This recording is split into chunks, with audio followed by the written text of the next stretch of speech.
श्रीराम समर्थ. समास दशक 2 आणि समास 1. मूर्ख लक्षण. आपला दुसरा दशक चालू झाला आहे आता. या समासात मूर्ख लक्षणं सांगितली आहेत समर्थांनी. ती ऐकून त्यागावी म्हणून सांगितली आहेत. मूर्खामध्येही 2 प्रकार आहेत, एक मूर्ख आणि एक पडत मूर्ख. आता ह्या समासात आधी फक्त मूर्ख लक्षणं बघूयात.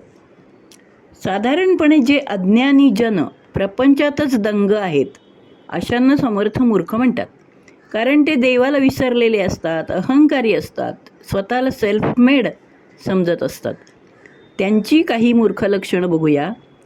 जन्मदात्या आईवडिलांना विरोध करणे, अनितीने पैसा मिळवणं, परस्त्रीगमन, आत्मस्तुती, खोटेपणा, निंदा नालस्ती, आळशीपणा ही काही त्यांची लक्षणं आहेत.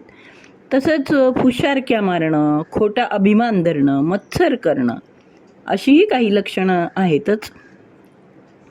कामाचं नियोजन नसणं, परपीडा देणं, परपीडा देऊ नये हाही एक मूर्खपणा आहे. परोपकाराची जाणीवपूर्वक परतफेड न करणाऱ्यालाही समर्थ मूर्खपणा म्हणतात. तसंच कामापुरता मामा असं वागणारेही मूर्खच. अशी खूप लक्षणं सांगितली आहेत. अफवा पसरवणारे हे मूर्खच.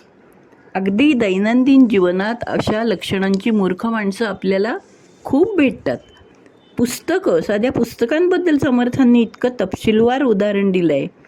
पुस्तकं स्वतःही न वाचणं आणि इतरांनाही न देणं, किंवा पदरचे शब्द घालून वाचणं आणि काही मूळचे शब्द मात्र गाळून वाचणं, या दोन्हीही चुकाच आहेत.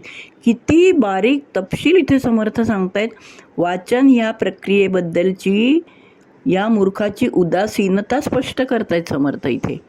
समर्थांचा हा ग्रंथराज दासबोध हा केवळ भक्तिमार्गच सांगतो असं नव्हे, तर माणसांनी दैनंदिन जीवनात कसं वागावं आणि कसं वागू नये हे सांगणारा हा व्यवहार्य ग्रंथ आहे. आणि हे सारं आजही लागू पडतंय, हे विशेष आहे. सांगे वडिलांची कीर्ती तो एक मूर्ख. वडिलांची कीर्ती सांगणं. पोलिसांनी पकडले तर मुलं म्हणतात ना, माझे वडील कोण आहेत माहिती आहे का? इतका माजोरीपणा आजही दिसतोच की. किंवा शेवटच्या क्षणी धावपळ करणारे लोक, म्हणजेच कामाचे नियोजन नसणारे आजही आपल्याला दिसतात. किंवा 2 माणसं बोलत असताना मध्ये लुडबुड करू नये, हे आजही लागू पडतंच की. पण अशी माणसं आजही आपल्याला भेटतात. अकारण हास्य करी हे आजही असभ्यतेचेच लक्षण आहे. समाजात वावरताना काही सभ्यतेचे बंधन असतं, ते न पाळणं हाही मूर्खपणा आहेच की.